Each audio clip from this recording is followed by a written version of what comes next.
നമസ്കാരം. പ്രധാന വാർത്തകൾ. കടൽ കൊലപാതക കേസിൽ ഇറ്റാലിയൻ മറീനുകൾക്കെതിരെ വധശിക്ഷ ലഭിക്കാവുന്ന കുറ്റം ചുമത്തണമെന്ന് ദേശീയ അന്വേഷണ ഏജൻസി. മറീനുകൾക്കെതിരെ നടപടിയെടുക്കുന്നതിന് NIA ആഭ്യന്തര മന്ത്രാലയത്തിന്റെ അനുമതി തേടി. NIA രജിസ്റ്റർ ചെയ്ത കേസിൽ ക്രിമിനൽ നടപടി ചട്ടത്തിലെയും ഇന്ത്യൻ ശിക്ഷാ നിയമത്തിലെയും വകുപ്പുകൾക്ക് പുറമെ സമുദ്രയാത്രാ സുരക്ഷാ നിയമപ്രകാരമുള്ള വകുപ്പുകളും ഉണ്ട്. സമുദ്രയാത്രാ സുരക്ഷാ നിയമപ്രകാരം കൊലപാതകത്തിൽ കലാശിക്കുന്ന നടപടികൾക്ക് വധശിക്ഷ ലഭിക്കാവുന്ന വകുപ്പുകളാണ് ഇത്.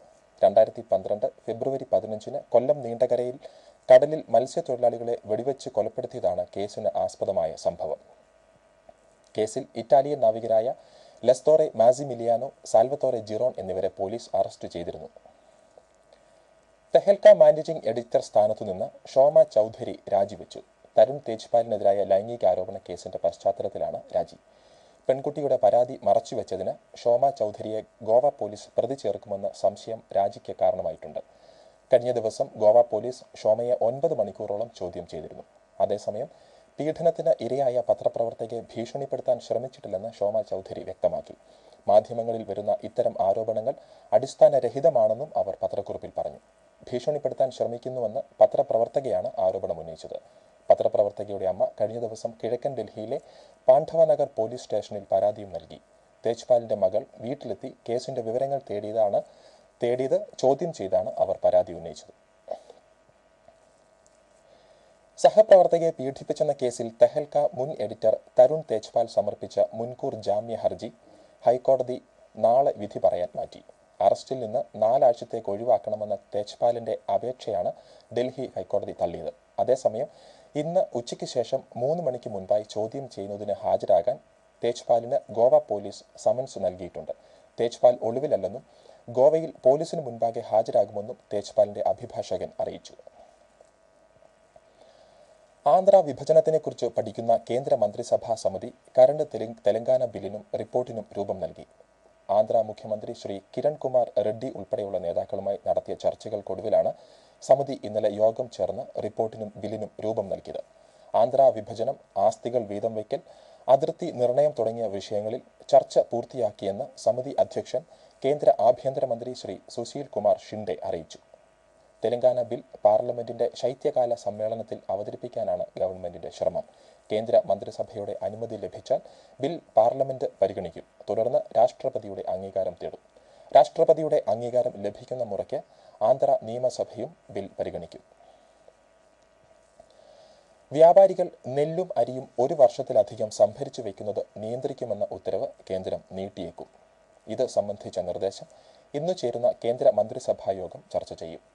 അവശ്യ സാധനങ്ങളുടെ വിലക്കയറ്റം നിയന്ത്രിക്കുന്നതിനും പൂഴ്ത്തിവയ്പ് തടയുന്നതിനും ഉദ്ദേശിച്ചുള്ളതാണ് ഈ ഉത്തരവ്. നിലവിലുള്ള നിയന്ത്രണ ഉത്തരവ് ഈ മാസം ഒടുവിൽ അവസാനിക്കാനിരിക്കെയാണ് ഭക്ഷ്യ മന്ത്രാലയത്തിന്റെ നിർദ്ദേശം. അടുത്ത വർഷം നവംബർ വരെ ഉത്തരവ് ദീർഘിപ്പിക്കാനാണ് ശുപാർശ. 1955 അവശ്യ സാധന നിയമപ്രകാരം പൂഴ്ത്തിവയ്പ് തടയാൻ സംസ്ഥാന ഗവൺമെന്റുകൾക്ക് അനുമതി നൽകാൻ ഉദ്ദേശിച്ചാണ് 2012 നിയന്ത്രണ ഉത്തരവ് കേന്ദ്രം കൊണ്ടുവന്നത്. ബംഗാൾ ഉൾക്കടലിൽ രൂപം കൊണ്ട ലഹർ ചുഴലിക്കൊടുങ്കാറ്റിന് തീവ്രത കുറഞ്ഞു. ഇന്ന് ഉച്ചയ്ക്ക് ശേഷം ആന്ധ്രാപ്രദേശിലെ മച്ചിലിപട്ടണം, കാക്കിനട പ്രദേശങ്ങളിലേക്ക് എത്തുന്ന ചുഴലിക്കാറ്റിനെ തുടർന്ന് കനത്ത മഴയ്ക്ക് സാധ്യതയുണ്ട്. തെക്കു പടിഞ്ഞാറൻ ജില്ലകളിലെ കളക്ടർമാർക്ക് ജാഗ്രതാ നിർദ്ദേശം നൽകിയതായി ഒഡീഷ പ്രത്യേക ദുരന്ത നിവാരണ കമ്മീഷണർ PK മൊഹപത്ര അറിയിച്ചു.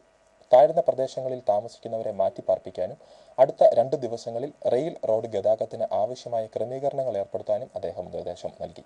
മീൻപിടുത്തക്കാർ കടലിൽ പോകരുതെന്ന് നിർദ്ദേശമുണ്ട്. ദേശീയ ദുരന്ത നിവാരണ സേനയുടെ 33 സംഘങ്ങളെ സജ്ജരാക്കി നിർത്തിയിട്ടുണ്ട്. ചുഴലിക്കാറ്റിന്റെ തീവ്രത വീണ്ടും കുറയാൻ സാധ്യതയുള്ളതായി കാലാവസ്ഥാ നിരീക്ഷണ കേന്ദ്രത്തിന്റെ ഔദ്യോഗിക ബുള്ളറ്റിനിൽ സൂചിപ്പിക്കുന്നു.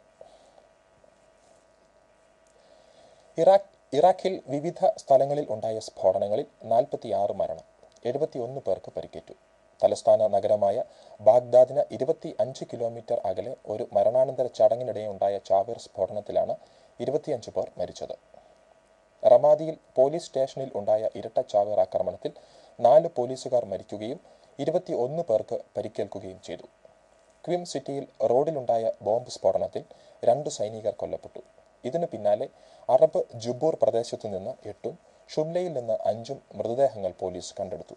സ്ഫോടനത്തിന്റെ ഉത്തരവാദിത്വം ഇതുവരെ ആരും ഏറ്റെടുത്തിട്ടില്ല. പ്രധാന വാർത്തകൾ കഴിഞ്ഞു. ദൂരദർശൻ വാർത്തകൾക്ക് DD Malayalam.org സന്ദർശിക്കുക. വിശദമായ വാർത്തകൾ 1 മണിക്ക്. നമസ്കാരം.